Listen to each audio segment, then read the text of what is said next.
We are staying on top of that huge rush at MSP Airport this morning. The next 48 hours are expected to be the busiest travel days of the season, and the airport has been packed pretty much all morning. And the good news, though, there's no major delays or cancellations around the country right now, but that doesn't show us how busy things actually are within airports. So Cece's been at the airport and is giving us real-time updates. And Cece, I feel like it's just gotten busier and busier throughout the morning. It has. It was busy at 5:30. I think things have kind of slowed down now. There's kind of like an ebb and flow going on here, which we probably will see most of the morning. But today and tomorrow will be the busiest travel days. TSA saying they'll probably see more people this year than they did this time last year. If we take a look here, this is what's happening right now in Terminal 1 so far. We can tell you that flights are looking to be on time as far as departures go. So if you're heading out here now, you should be A-OK. Security checkpoints looking to be less than 10 minutes or less than 15 minutes, depending on where you go as far as checkpoints in this terminal. But now, once you get past Terminal 1 security, be on the lookout for a few things today. There will be complimentary gift wrapping all day for items purchased at MSP. You'll find a balloon artist and a face painter. There will also be photo ops available and surprise visitors from the North Pole, so something that the whole family can enjoy here in Terminal 1. We didn't forget about if you're flying out of Terminal 2, though. Make sure if you're flying out today or tomorrow, you really take advantage of MSP Reserve. It's where you can reserve a spot in the security checkpoint so you can skip a big portion of the line. And from personal experience, it does work. It's a really good feature. So definitely check that out over the next couple of days. For now, I'll send things back over to you. Yeah, CC, traveling around the holidays is stressful and can cause anxiety and make you anxious, so that's good that they're doing stuff for folks there to help ease the stress. All right, we'll check back in a little bit. Thank you.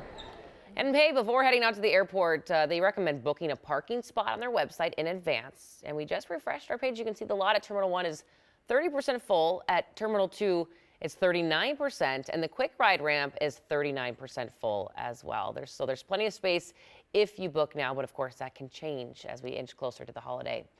If you're starting your road trip today, take a look at your screen. In the last few hours, AAA released the latest gas prices. The average for a gallon of regular in Minnesota is $2.91, but if you're filling up this morning in Hennepin County, you're going to be paying 5 cents more. In Ramsey County, gas is going to cost you $2.89.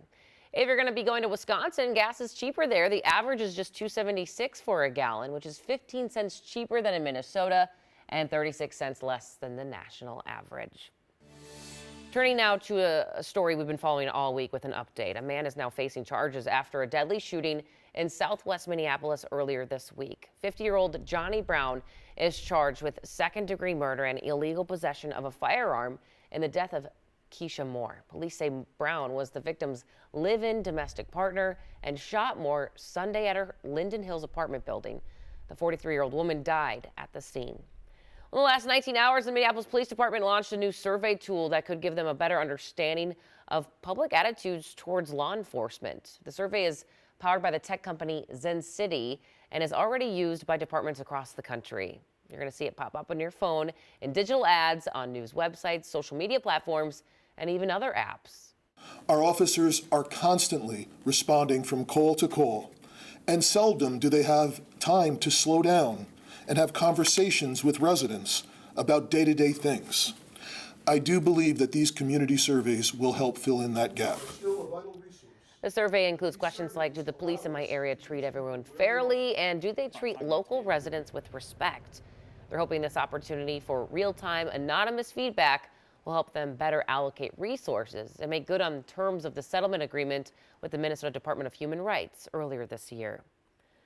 This morning, the union representing Minneapolis public school teachers is asking for help from the state to negotiate a new contract with the district. Minneapolis teachers are asking for a 16% pay raise and have already had 7 meetings with district leaders. This comes nearly 2 years after they went on strike last. We're told mediation starts in just 2 weeks. We want to get the parties together as soon as possible, and we have been settling the majority of those cases. 19 other education unions have worked with the state to negotiate contracts, including Anoka Hennepin, which is the state's largest school district, and St. Paul Public Schools. The Bureau of Mediation Services, the state agency that helps many agencies, including school districts, resolves more than 200 contracts a year with only 5 mediators across the state. Well, did St. Grand arrive in the nick of time? The Salvation Army says someone donated $1,000 in a red kettle in Coon Rapids. Some are wondering if it's the anonymous philanthropist known as St. Grand, who delivered $1,000 donations for more than a decade now, and this donation couldn't come at a better time.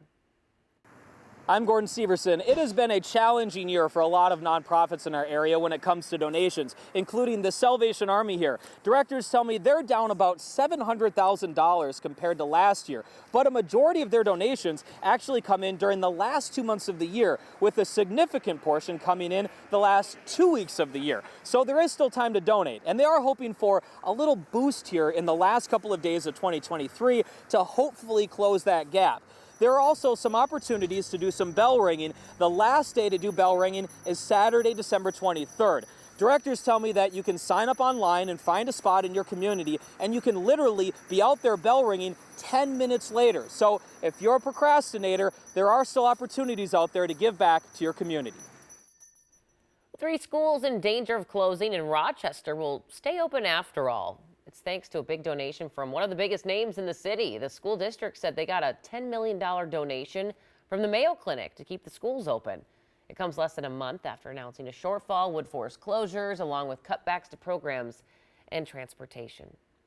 Well, it's too warm for a winter staple in the metro this year. The Minnesota Ice Festival in Eagan has been canceled because of the warmer temperatures. Organizers there say they've stopped building the structures from snow and ice because they could collapse. That's sad to see. Well, today is the first official day of winter, but we're still feeling some pretty mild temperatures, Ben. 32 degrees. And yeah, no snow in sight, unfortunately. No, in fact, a very wet Christmas is in the forecast. And the last 3 Decembers have been remarkable. This year has been super warm.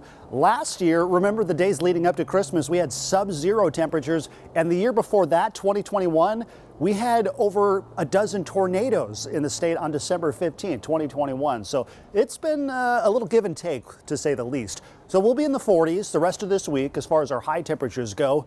A lot more clouds than anything else, and a mainly dry forecast at least through Saturday. And then again, wet conditions are expected both Christmas Eve and Christmas Day.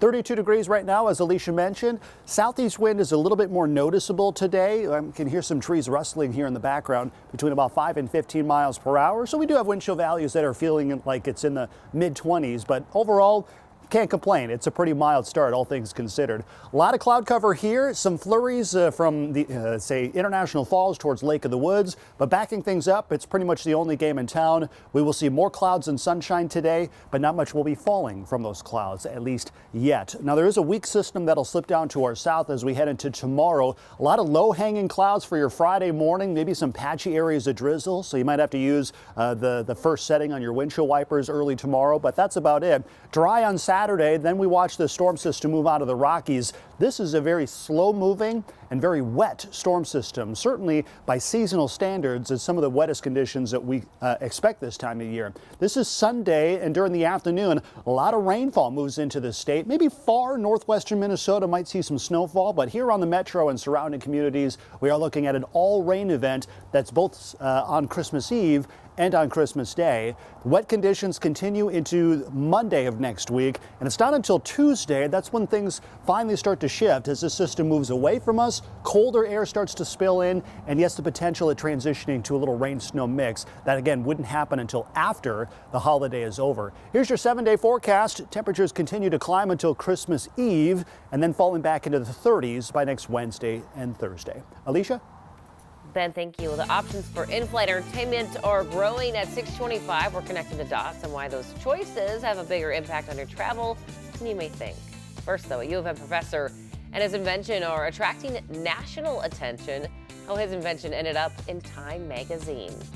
And at 6:47, a Minnesota native makes her way to the finals on one of the biggest shows of the year. And now we're hearing from Leslie Fema about her time on The Golden Bachelor.